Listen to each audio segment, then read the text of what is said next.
মোৰতো আগৰ পৰাই সন্দেহ আছিল তহঁতেহে নামান মানিতো মই এতিয়াও লোৱা নাই প্ৰুফ আছে কিবা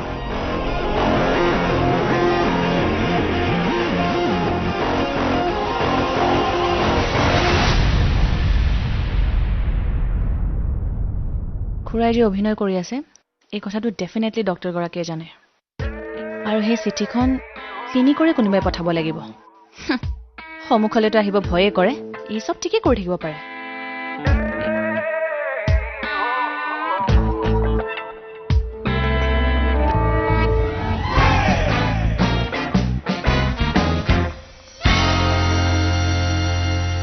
প্ৰাণ মই তোমাক সঁচাকৈ বহুত ভাল পাওঁ ৰিয়েলি মই শয়নে সপোনে কেৱল তোমাকেই দেখোঁ মোক কথা দিয়া তুমি মোক কেতিয়াও এৰি নোযোৱা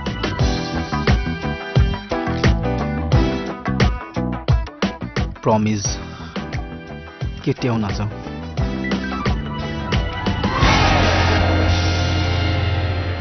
ৰূপছ কি মানে তুমি অকল ৰূপৱতীয়ে নহয় গুণৱতীও ল'ৰাটো মানে চেঞ্জ নহ'লে তুমি তুমি ঠিকেই কৈছা ক্লিনিকৰে কোনোবা হ'ব হ'ব মানে হ'বই চিয়'ৰ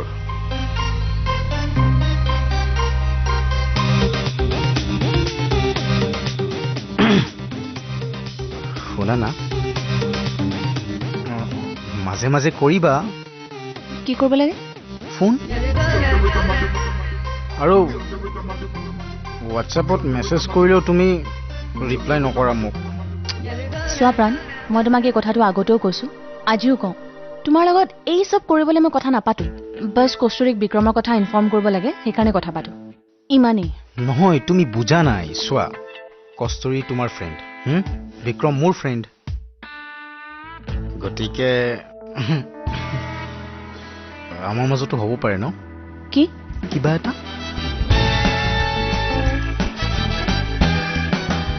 ঠিক আছে তুমি এটা কাম কৰিবা কস্তুৰীক ক'বা দেউতাকক বেলেগ ডক্টৰৰ ওচৰত লৈ যাবলৈ তেতিয়া চব ক্লিয়াৰ হৈ যাব হয়নে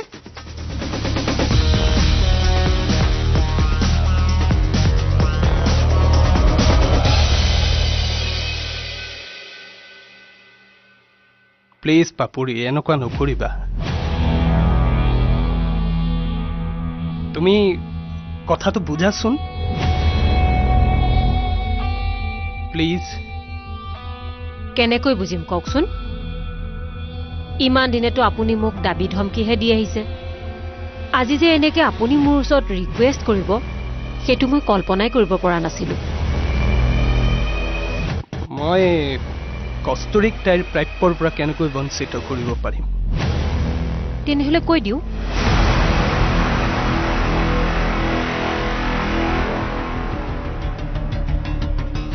আপুনি যে কৈছিলে মোৰ অভিক আপুনি ফুটা কৰি এটাও নিদিওঁ বুলি মনত আছে নিশ্চয়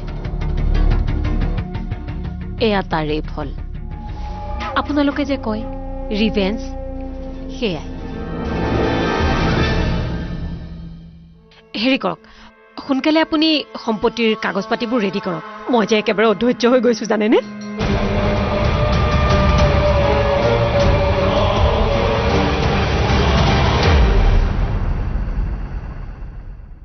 এইবোৰ কথা কিন্তু তই কস্তুৰীক নকবি আবে কস্তুৰীক নক'লে সঁচা মিছাবোৰ ক'ৰ পৰা পোহৰলৈ আহিব ঠিকেই কৈছিল আৰু সিয়ে বেলেগ ডক্টৰক দেখাব লাগিব আমাকতো মিছা কিছুমান ৰিপৰ্ট দেখুৱাই উল্লু বনাব পাৰে ডক্টৰকতো নোৱাৰে হা মোৰ তাত বেলেগ আইডিয়া এটা আছে কি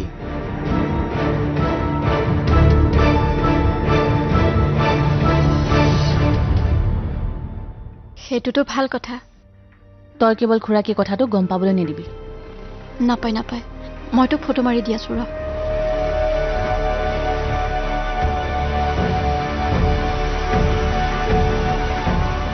ল ঠিক আছে ল কস্তুৰী দেউতাকৰ ৰিপৰ্টছবোৰ প্ৰেছক্ৰিপশ্যনো আছে এজ এক্সপেক্টেড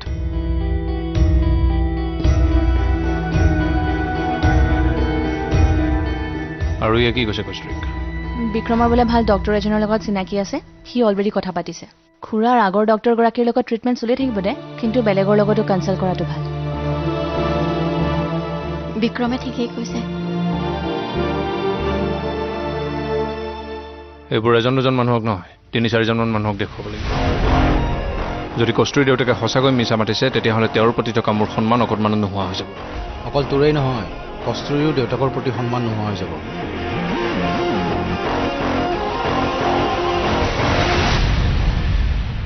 এয়া কৰাটো কিমান জৰুৰী? বহুত জৰুৰী।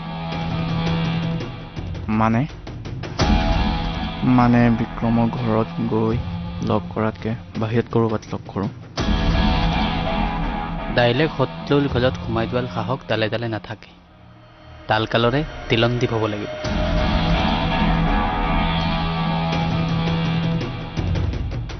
তই যা তেতিয়াহ'লে। মহাভাৰতৰ যুদ্ধত শ্ৰীকৃষ্ণৰ হাতত অস্ত্ৰ লোৱা নাছিল, বুজিছতো?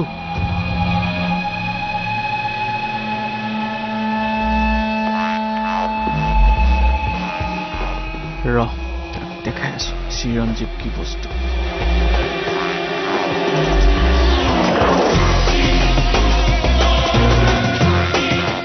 বিপ্লম তিলন্দি গৈ আছে।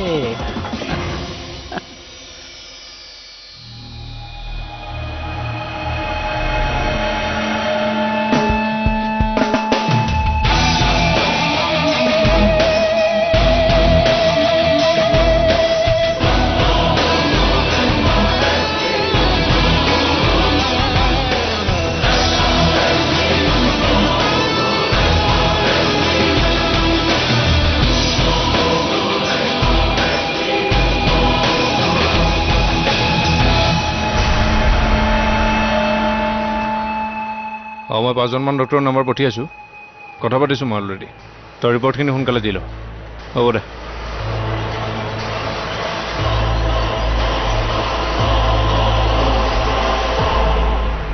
কি হ'ল ভাবি?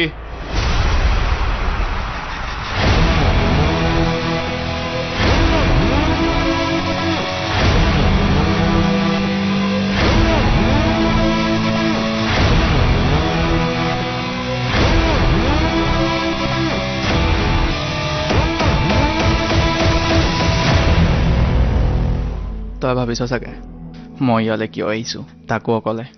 চিৰঞ্জীৱ হয় বে, এইটো মোৰ ষ্টাইল। বেলেগ কথা কোৱাৰ আগতে তোক এটা ডিছক্লেমাৰ দিলোঁ। আজিৰ বিতনটো অলপ ৰাজহুৱা হ'ব।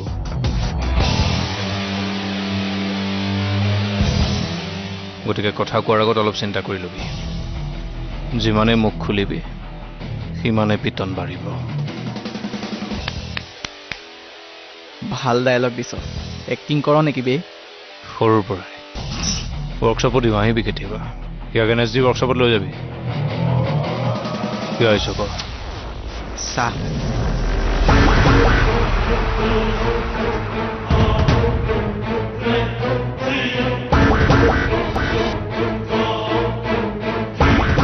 মোক ক্ষমা কৰি দে। আজিৰ পৰা মানি ল'লোঁ, তই কলেজৰে নহয়, বাস্তৱ জীৱনৰো ভাগ হয়। আজিৰ পৰা আমাৰ কাজিয়া শেষ। সৰু ভাইটোৱে মোক ক্ষমা কৰি দে। চা, মই তোক সাজু কৰিছোঁ চা। তই মোক কাণত ধৰিব ক'লে মই কাণতো ধৰিম। প্লিজ চা, মাফ কৰি দে।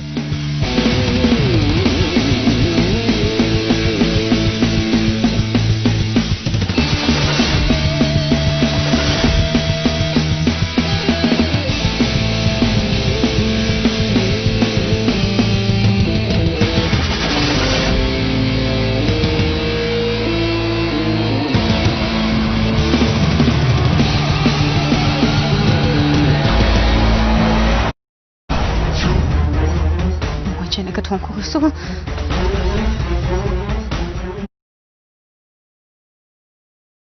মই চবকে ধ্বংস কৰিছোঁ। 24 তাৰিখ, তোৰ জন্মদিন 24 তাৰিখে, তোৰ মৃত্যু দিৱস হ'ব কস্তুৰী।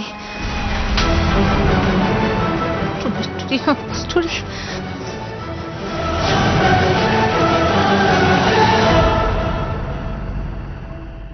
মাজনী তোৰ এইবাৰ জন্মদিনত কি কি লাগিব আগতীয়াকৈ কবি হা মোক একো নালাগে দেউতা কিয় অইনবাৰ দেখোন দীঘলীয়া লিষ্ট এখন থাকে ভাবিছো এইবাৰ বাৰ্থডে চেলিব্ৰেট নকৰোঁ কিয় তুমি সুস্থ হৈ লোৱা তাৰপিছত চেলিব্ৰেট কৰিম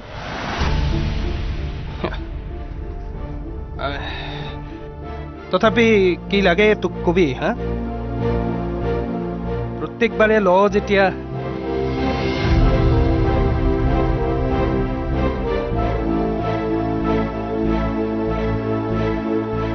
মোৰ জীৱন সলনি হৈছে দেউতা কোনো বস্তুৱে মোক সুখ দিব নোৱাৰে যদি মোৰ লগত বিক্ৰম নাথাকে বিক্ৰম অবিহনে মই আধৰুৱা দেউতা মই নাই নেকি বে আছ চা হাঁহি দে না বিক্ৰম ঐ ঐ হাঁহি দে এ ভালকে এইখন কেনেকুৱা চালিয়া উঠিছে বে এ তই হাঁহি দে না ইমান খঙত এইখন এতিয়াহে আহিছে তই মোৰ ভাই হয় মোৰ বাবে চব তই মই ভাই বুলি চবকে কৈ দিব লাগিব কি কৰি আছ বে ইয়াত আৰু ধস্তু কি চাই আছ ইয়াক দিব পৰা নাই অকল ই চা না ইয়াক অকল কাজিয়া কোৱা আহিছে মই কাণত ধৰি ক্ষমা খুজিলো ইয়াক কাণত ধৰিছ ধৰচোন এবাৰ উঠাব কৰিছা আৰু কিবা কৰিম উঠাব কৰিছিল দুই চেলফি লওঁ একেলগে বিক্ৰম চিগেট জ্বলা না বে ই খঙে উঠাই দিলে নহয় তাকে এনজয়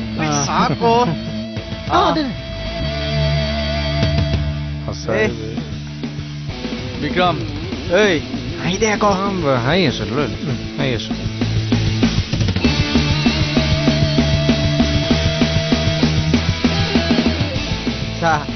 বিক্ৰম বিক্ৰম আহিছো আহিছো দে ভাল হৈছে ভাল হৈছে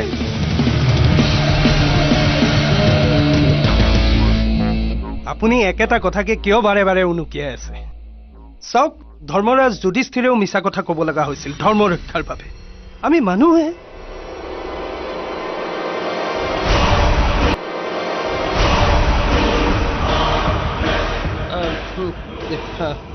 ঠিক আছে মই আপোনাৰ লগত পিছত কথা পাতিম ঠিক আছে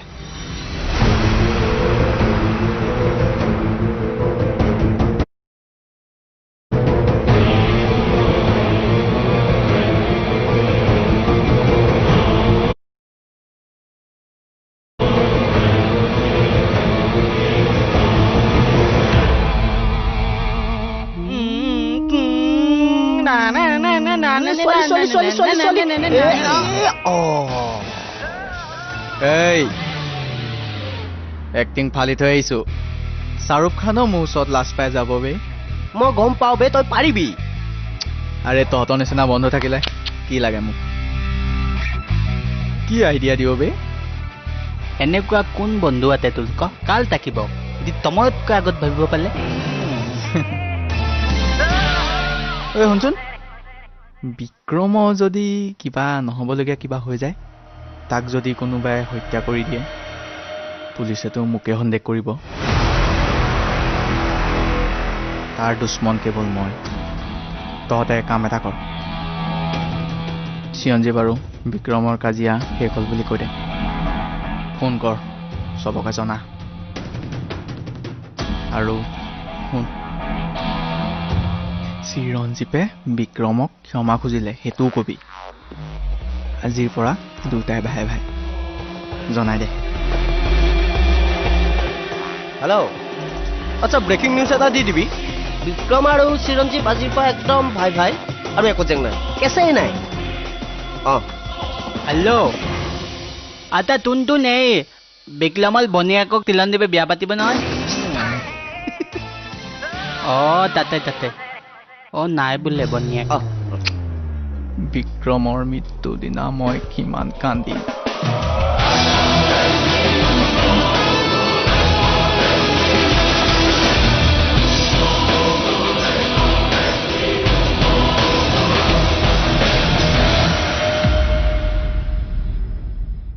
হঠাৎ ইমান কিয় ভয় খালে সি আবে অতিভক্তি চোৰৰ লক্ষণ অভাৰ এক্টিং দেখা নাই কেতিয়াও ডক্টৰ তাত নগলি তই মোক দায়িত্ব দিছ মই আনক দায়িত্ব দিছোঁ আবে ডাঙৰ ডাঙৰ মানুহে এইবিলাক কাম নকৰে নহয় আনৰ হাতেৰে কৰোৱাই তোৰ পৰা শিকিছোঁ হেই আহি গ'ল খবৰ হেল্ল' কি